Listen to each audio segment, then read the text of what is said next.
مرد بھی, اور ہو رہا ہے. کتنے کیسز آ رہے ہیں, پاگل ہو گئے سن سن کے. کیا ہو رہا ہے معاشرے کو بھائی؟ باپ نمازی پرہیزگار, بیٹی کا جناب وہ بوائے فرینڈ بنا ہوا ہے, کوئی وہاں بنا ہوا ہے, کوئی ادھر بنا ہوا ہے, کوئی اس نے لائن ماری تو اس نے جواب میں ادھر پازیٹیو اشارہ کر دیا, اس نے لائن ماری اس نے جواب دیا, اس سے یونیورسٹی مل رہی ہے, کالج میں مل رہی ہے, شادی شدہ لڑکیاں لڑکوں سے چیٹنگ کر رہی ہیں. کیا ہوتا ہے اگر ہم نے کسی مرد سے بات کر, ہم کو غلط بات تھوڑی کر رہے ہیں, کر کیوں رہے ہو بھائی تم؟ غلط یا صحیح ہو کیوں؟ عورتوں کے لیے عورتیں دنیا میں ختم ہو گئی ہے بات کرنے کے لیے. وہ مرد انٹیوں سے فری ہو رہا ہے, بھائی کیوں فری ہو رہے ہو تم؟ اس سے کیا لگتی ہے تمہاری وہ؟ بھائی ویسے ہی بات کر رہے ہیں, بھائی ویسے ہی بات کرنے کے لیے مرد دنیا سے ختم ہو گئے ہیں. اس پر جس طرح سے آواز اٹھنی چاہیے ہم آواز نہیں اٹھا رہے.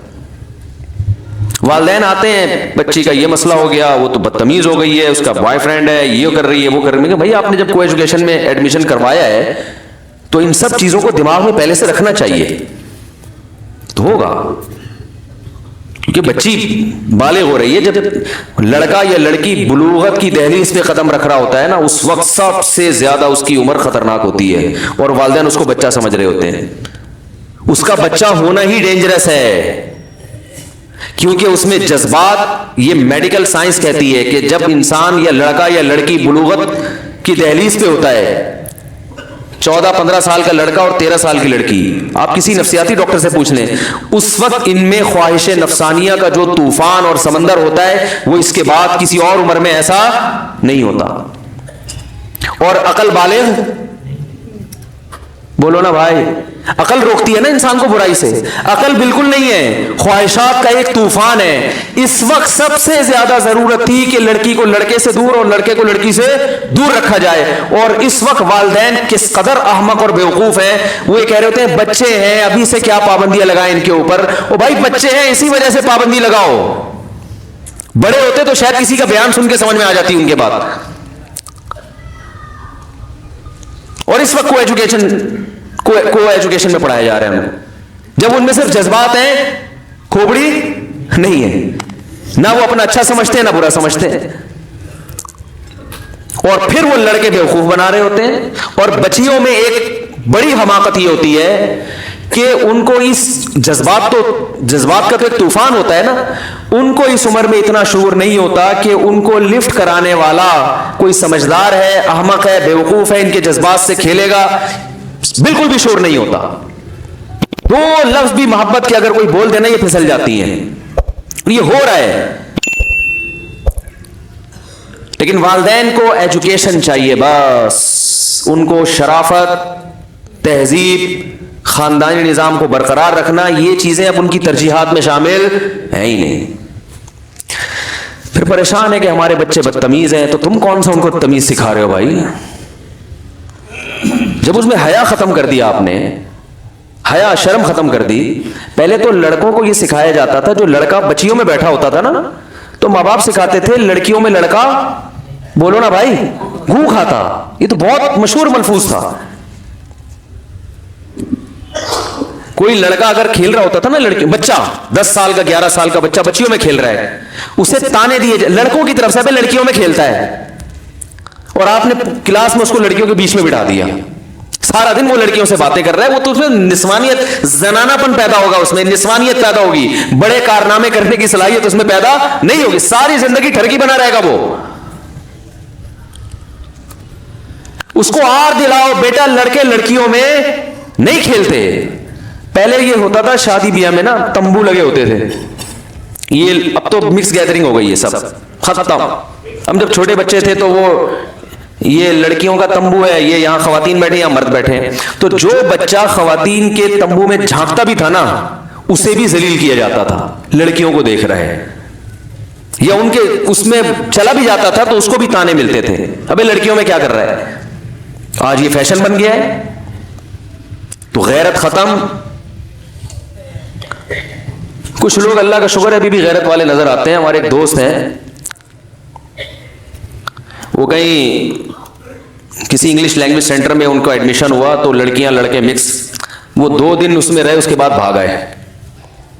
ہم نے کہا کیا ہوا؟ کہہ رہے یار مجھے بیٹھا ہی نہیں جا رہا, مجھے اتنی غیرت آ رہی ہے, شرم آ رہی ہے, میرا لڑکیوں میں کیا کام ہے. میں نے کہا یار نوبل پرائز ملنا چاہیے. حالانکہ وہ کوئی بہت زیادہ دیندار لڑکا نہیں. اس نے کہا مجھے یہ اپنے اندر سے ایک نسوانیت کی بو آتی ہے. نسوانی سمجھتے ہیں؟ عورت پنے کی اپنے اندر سے آتی ہے. میں عورتوں میں کیا کر رہا ہوں یار, مرد آدمیوں میں بیٹھو گھسے میں. تو وہ یہ غیرت الحمدللہ ابھی بھی ہیں بہت سے لوگ جو میرا بیان سن رہے ہیں, ان کے وہ سب ماشاءاللہ ایسے ہی ہیں. جو انٹرنیٹ پہ بھی سنیں گے وہ بھی, ان کے علاوہ سب معاملہ خراب ہو گیا. تو یہ چیز اپنے بچوں کو سکھائیں, بیٹا لڑکیوں میں نہیں بیٹھتے. جب چاہیے ہوگی نا لڑکی تو نکاح کر دیں گے, وہ پھر تمہارے ماتحت بن کے رہے گی, ٹھیک ہے نا. تم حاکم بن کے رہو گے, وہ ماتحت بن کے رہے گی, وہ تمہاری اطاعت کرے گی. پھر اس سے محبت کرو جو اللہ نے حلال کی ہے. یہ خاندانی لوگوں کا کام ہوتا ہے. شرم آیا, اور لڑکیاں بھی جری ہو گئی ہیں. جتنی زیادہ بدتمیز ہوگی, بولڈ ہوگی, اس کو سمجھا جاتا ہے یہ ہے معاشرے کے ساتھ چلنے والی. اس میں اگر شرم ہوگی, حیا ہوگی, اسے لڑکے سے بات کرتے ہوئے شرم آ رہی ہے, اسے دغیانوس قرار دے دیں گے, جو ایک بڑی صفت تھی عورت کی.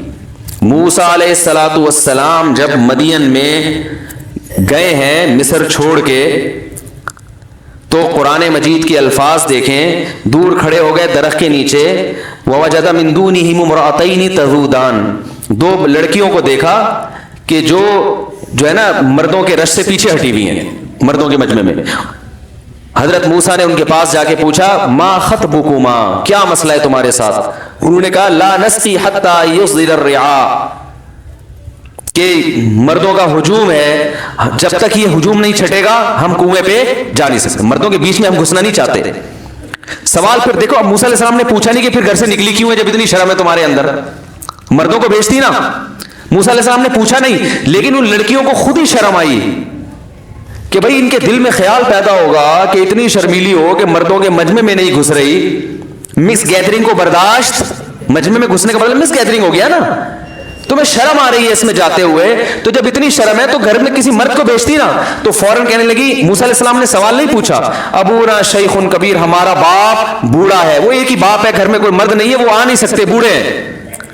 یہ دوسری حیا ان کی, قرآن اس کو ہائی لائٹ کر رہا ہے. اور تیسری حیا قرآن نے بیان کی کہ جب وہ اپنے باپ کے پاس گئی ہے اور باپ کو جا کے بتایا کہ ایک نوجوان نے ہماری خدمت کی ہے, باپ نے کہا اس کو لے کر آؤ, میں اس کو اس کی اجرت دوں گا, اس نے میری بیٹیوں کی خدمت کی ہے.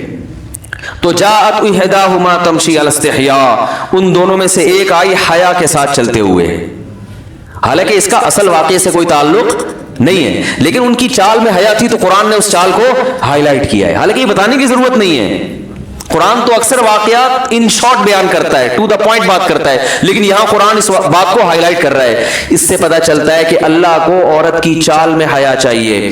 اللہ کو وہ عورت اچھی لگتی ہے جو مردوں کی بھیڑ میں یا مخلوط ماحول میں گھسنا پسند نہیں کرتی. اللہ کو وہ عورت اچھی لگتی ہے جو گھر کی چار دیواری میں رہنے کو پسند کرتی ہو.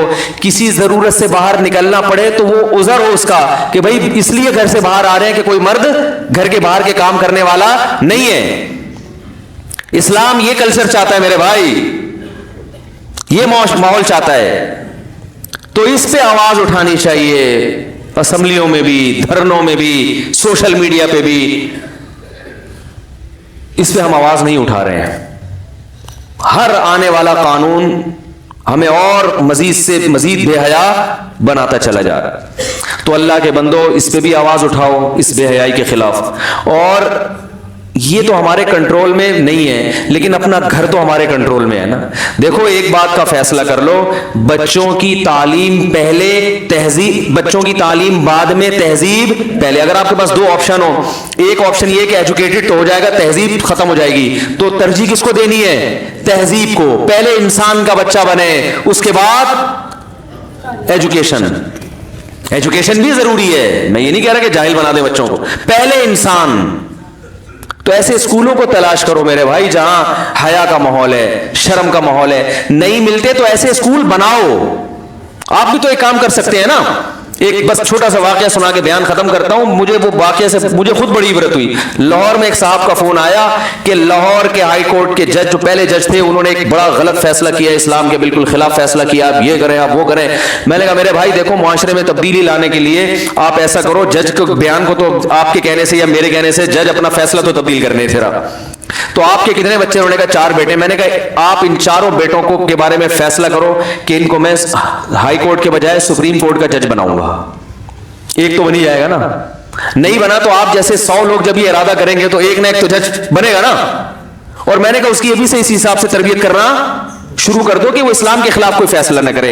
اس طرح تبدیلی آپ لا سکتے ہو. جتنی آپ نہیں آئی تو آپ قیامت میں کہہ سکو گے اللہ میرے اندر میرے بس میں یہ تھا.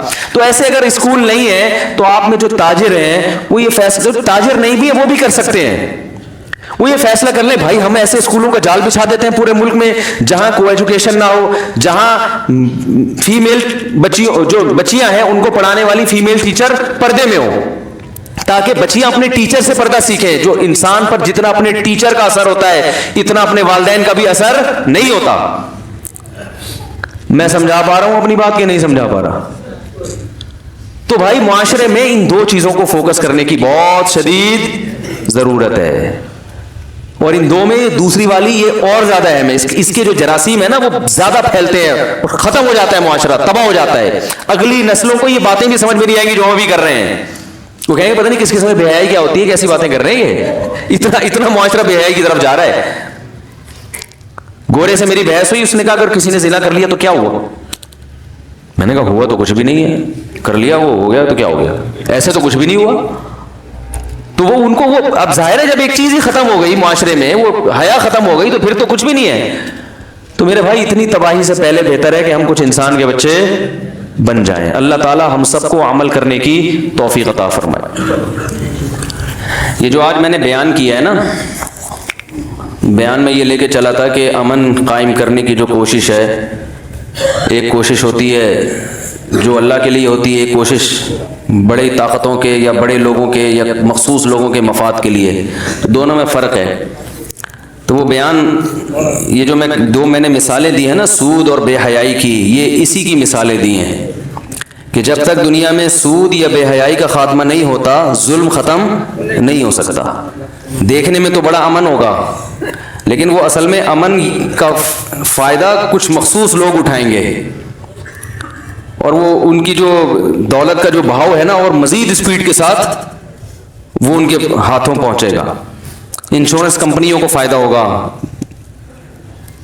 جو جوا کھیل رہی ہیں, جو غرر اور قمار والے معاملات کر رہی ہیں. تو اسلام نے جو امن کی طریقہ بیان کیا ہے نا وہ پائیدار ہے.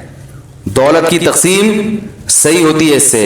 بے حیائی کا جو خاتمہ ہوتا ہے اس میں بھی دولت کی تقسیم کا بڑا دخل ہے. آپ حیران ہوں گے. دیکھو اگر آپ کہیں تو میں یہ بتاؤں کہ جو بے حیائی کے ختم ہونے سے معیشت کیسے توازن پر آتی ہے, غربت کا کیسے خاتمہ ہوتا ہے. بے حیائی ختم جب ہوگی تو نکاح خود بخود بڑھے گا نا معاشرے میں. سمجھے, بڑے پوائنٹ کی بات ہے, پوائنٹ کی. تو نکاح معاشرے میں بڑھے گا کہ نہیں بڑھے گا؟ اور جب نکاح معاشرے میں بڑھے گا تو معذرت کے ساتھ, بہت معذرت کے ساتھ, مرد, ابھی یہاں دولہا بھائی بیٹھے ہوئے, وہ کہیں میری تقریر سے متاثر نہ ہو جائیں, ان کے سسر مجھے پکڑ کے ماریں گے کیا سکھا رہے ہو ابھی سے ہمارے داماد کو.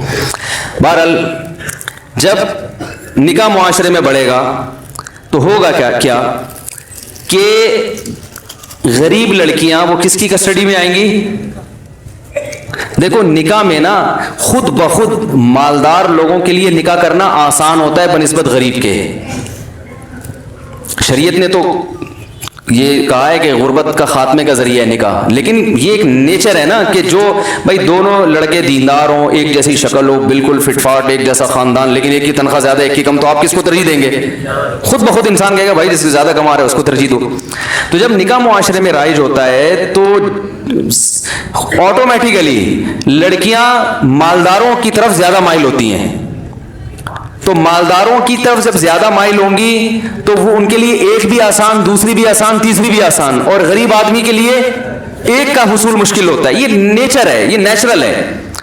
تو نسل مالداروں کی بڑھے گی یا غریبوں کی؟ مالداروں کی بڑھے گی. وہ زیادہ لڑکیوں کی کفالت بھی کریں گے تو ان کی دولت ان کی بیویوں میں بھی تقسیم ہوگی, اور جو گروتھ ریشو بڑھے گا وہ کس کا؟ مالداروں کا. غریب کا کم ہوگا آٹومیٹیکلی. جب غریب کا کم مالداروں کا بڑھے گا تو اس مالدار کے مرنے کے بعد جو رقم ڈیوائیڈ ہوگی نا وہ ایسے جائے گی, ایسے پھیلے گی, وہ دولت کا بہاؤ نیچے بڑھ جائے گا. اب دیکھو یہ ہمارے ملک کے جو بڑے بڑے سرمایہ دار ہیں یہ نکاح نہیں کرتے, یہ اربوں خربوں روپے کے مالک ہوتے ہیں. نتیجہ کیا نکلتا ہے؟ دبا کے عیاشی کرتے ہیں, کیونکہ ان کا کوئی خرچہ ہی نہیں ہے, نہ بیویوں کو کھلانا نہ بچوں کو کھلانا. اگر ان کی اولادیں ہوتی, ان کی 4 بیویاں ہوتی اور 40 بچے ہوتے تو یہ ایسی عیاشی کر سکتے؟ کیونکہ اسلام نے صرف نکاح نہیں پھر اس کے حقوق بھی ڈال دیے نا, کہ بھئی بچوں کو کھلانا بھی تمہاری ذمہ داری, ان کی ایجوکیشن. تو وہ جو 40 وہ بھی تو ملک کے افراد ہوتے ہیں نا, تو ایسے ایک نہیں جب 10 آپ ہزاروں مالداروں کو لے کر آئیں گے تو نسل بھی ان کی بڑھے گی اور دولت کا بہاؤ بھی نیچے ایسے پھیلے گا. اب ایک آدمی اربوں روپے کما کے سب عیاشی پہ لگاتا ہے, وہ دبا کے عیاشی کرتا ہے وہ. تو یہ نیچرل ہے, گروتھ بھی نیچرلی ان لوگوں کی بڑھے گی جن کے پاس پیسہ زیادہ ہے. اسلام نے غریب آدمی کو نسل روکنے کی اجازت نہیں دی ہے. یہ کہیں آپ سمجھیں کہ اچھا جی دولت مند کی بڑھنی چاہیے, تو سسٹم ایسا بنا دیا ہے کہ آٹومیٹیکلی نسل بڑھتی کس کی ہے؟ مالدار لوگوں کی, اگر نکاح کا رواج معاشرے میں آئے. اب الٹا معاملہ ہو رہا ہے, دولت مند آدمی دیر سے شادی کرتا ہے کیونکہ اس کے پاس عیاشی کا پیسہ غریب کی نسبت زیادہ ہے, اور غریب جلدی نکاح کرتا ہے کیونکہ اس کے پاس عیاشی کے لیے پیسہ ہے نہیں, وہ تمیز سے رشتہ تلاش کر رہا ہوتا ہے. بہت مشکل ہے بھائی. تو نسل کس کی بڑھ رہی ہے؟ غریب کی. اور دولت مند کی نسل کیا ہو رہی ہے؟ کم. تو جو پیسے کا بہاؤ ہے وہ نیچرل ہوگا. یہ بھی معیشت کو اعتدال میں لانے کا ایک بہت بڑا طریقہ ہے, بے حیائی کا خاتمہ. سمجھ رہے ہیں؟ تو بے حیائی سے ظلم ہر طرح کا بڑھتا ہے, عورت کا استحصال ہوتا ہے, اسے اس کا حق دینے کے لیے کوئی تیار نہیں ہوتا. تو بہت سارے طریقے جس سے معاشرے میں تباہی پھیل رہی ہے. تو ان 2 چیزوں کو فوکس کرنا چاہیے. یہ